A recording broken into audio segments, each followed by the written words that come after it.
Team Junkyard Dog here, and today is part 2 of Zeek. What are we going to do to Zeek today? We're going to put on a bottom plate and we're going to install some drive motors. Let's get started. Okay, so to get started with Zeek, we're going to install the drive motors first. I don't know if you can see these. Let me focus for you. These are off of Amazon. They were about $16. They're little 25mm 1-inch diameter motors. All steel gears, a little bit heavy. These turn 1,000 RPM and they're comparable to the other Beetle size motors. Now we're trying them because they're cheap and we don't have the big man's budget, and this is going to be a 4-wheel drive bot.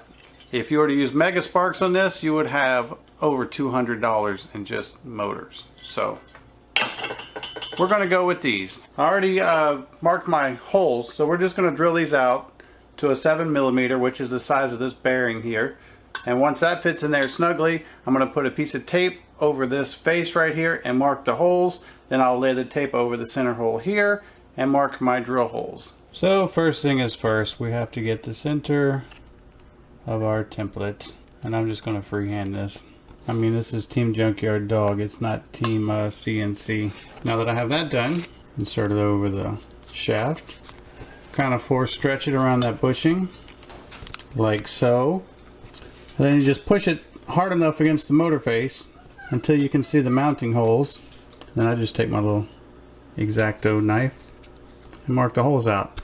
Be careful doing this. You don't need to push it very hard. You don't want to burr up your threads on the inside of your can. And then we'll just kind of cut this around the bushing. And there you have it. And then what we'll do now is we will just take this, and I'm going to put the holes up and down, and we'll just mark it just like so. And then we'll just move the pattern to all 4 corners, and then we're going to drill these out. There you go. Okay, so all 4 are marked, 2 on this side, 2 on this side. If you noticed, I did use this hole and kind of slide this motor back just a skosh, and that's because I don't know if you can see inside here, but I had to put a piece of angle in here with 2 rivets to hold this corner together, and the motor can was going to hit this tab, so I had to slightly slide these back.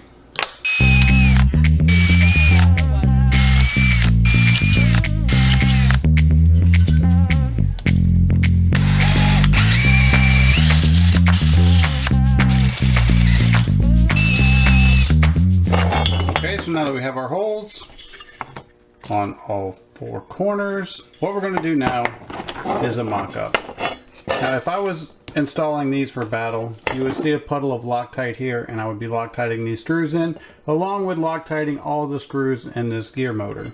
We're going to do that in a later video, but like I said, we're just mocking this up, so we're going to just install some motors. So these are some little M3 by 12 screws. I'm hoping that they're not too long, but if they are, we'll just get some shorter ones. It's really hard to reach around the camera and do this. When you see people making tutorials and they seem fumbly, it's because there's a camera between them and their work. Can't see nothing. Alright, so I opened up the little motor mount holes just a little bit because they were the exact same size as the screws. That the screw was actually threading the hole as it went through.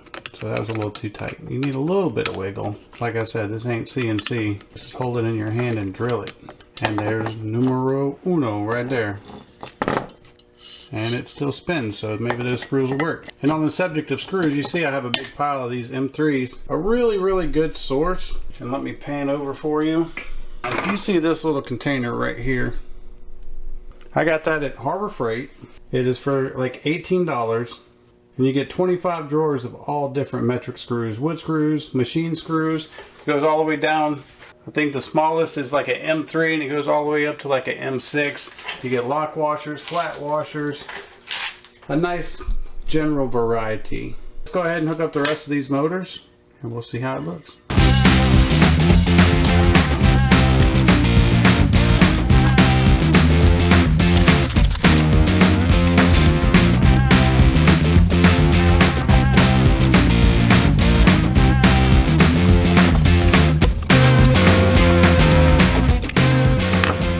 Do a little chassis straightening, it looks like. before we make that base plate. So far so good. And there you have it. 4 installed 1000 RPM gear motors. Like I said, if you were to buy these as the Mega Sparks, it would be $200. But right now we have about $64 in motors. So not too shabby. You can see my edges aren't perfect. If you saw the previous video, I did cut it out with an angle grinder by hand. So I will maybe take the time to straighten these out to make it look more uniform. But it's really not that critical to the function because it's just going to get tore up anyway. So what we're going to do now is we're going to measure the base plate, cut out the base plate, and get it installed. Okay, so as you can see here, we have 2mm thick aluminum sign material. Questionably obtained. Just kidding, it was given to me. And all we're going to do is simply place a little Zeek on here and trace out his shape.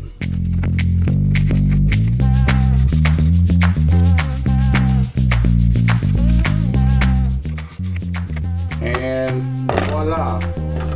Let's cut her out.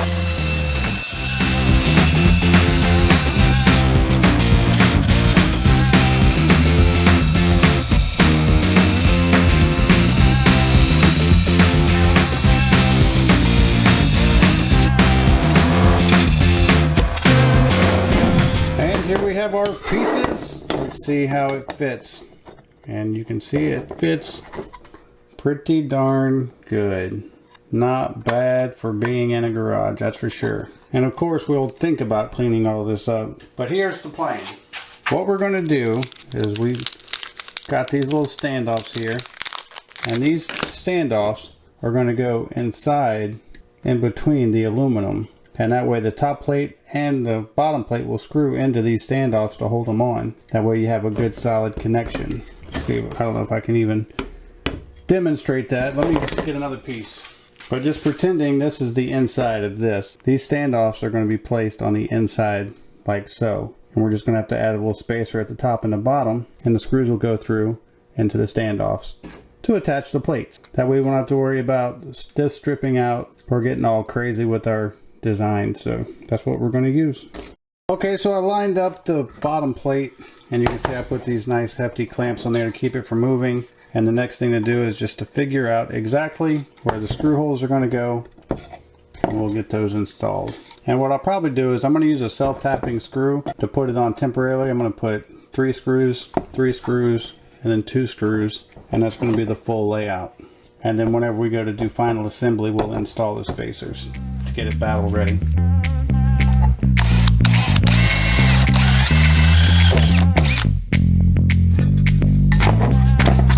Okay, that completely missed.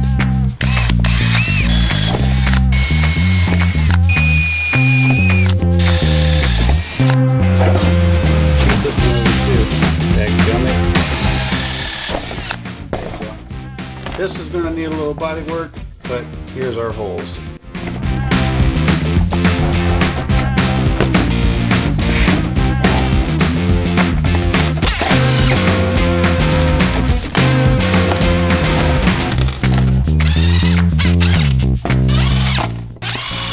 And now time to do the other side.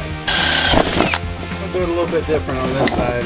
The other side I tried using a measuring tape and that was a mess up on my part. So I'm going to show you how I would normally do it. The Team Junkyard Dog way. There you go. Those are drilled. Alright, we're going to stick these screws in real quick. See how we did. And just to reiterate, this is not the permanent situation. This is going to end up being a machine screw in the standoff.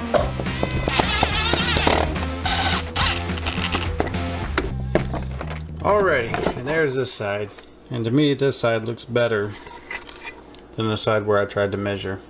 And the only reason is because the way that this material was cut. Okay, so what I'm going to do now for these screws, we're going to put 2 here. I think the easiest way to do it is just to drill them through from this side. And we'll just go all the way through.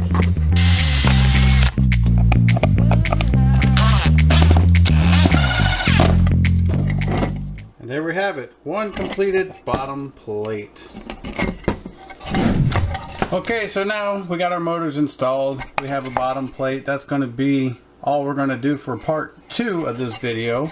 When we come back, we're going to be installing electronics, a battery, the receiver, get all that stuff in so we can put some tires on it and do a test drive. And then after the test drive, the part after that will be the wedge and the top plate to complete this build. So thank you so much for watching part 2 of the Zeek build. If you have any questions, just drop a comment down below. We'll be more than happy to answer any questions that you may have. If you have any suggestions, just leave them in the comments. Team Junkyard Dog, we're out.